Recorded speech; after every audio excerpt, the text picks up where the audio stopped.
اما عائشہ رضی اللہ تعالی عنہ فرماتی ہیں کہ ایک دفعہ حضور صلی اللہ علیہ وسلم نے مجھ سے کہا کہ کسی کو بلاؤ.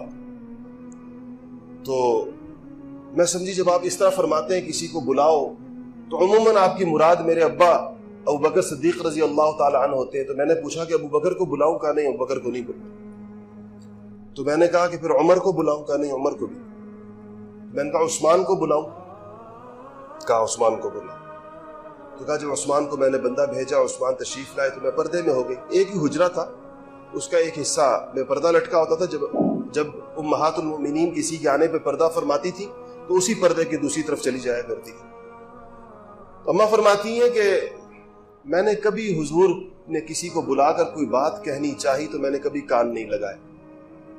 یہ پہلا موقع تھا کہ مجھے تجسس ہوا کہ آخر وہ کون سی بات ہے کہ جو نہ میرے ابا ابو بکر سے کی ہے، نہ عمر سے کی ہے، عثمان سے کرنا چاہتے ہیں. تو مجھے تجسس ہوا تو میں نے ذرا کان لگایا پردے سے، کیا فرماتے ہیں.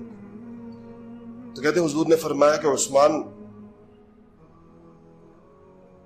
باغی ایک وقت آئے گا کہ تجھے جو کرتا اللہ جل شانہ یا جو جبہ اللہ جل شانہ پہنائیں گے، کچھ باغی اس کو تجھ سے زبردستی اتارنا چاہیں گے،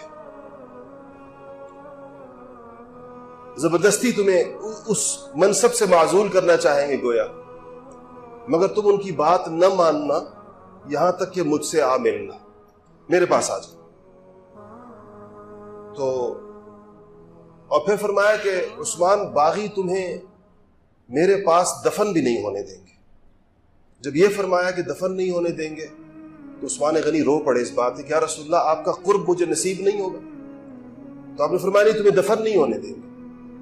تو جب وہ رو پڑے تو حضور نے فرمایا لیکن دیکھو عثمان، تمہاری قبر اور میری قبر کے درمیان جتنی زمین ہوگی اس میں جو بھی دفن ہو جائے گا اللہ تعالیٰ اس کی مغفرت فرما دیں گے.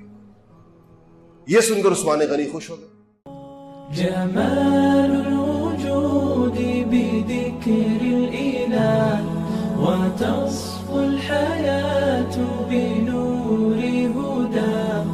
جمال الوجود بذكر الإله وتصفو الحياة بنور هدى وتطلب نفس له طاعة ويبلغ سعد إلى منتهى. فؤاد شغوف إلى ربه أحب رضاه أحب لقاه.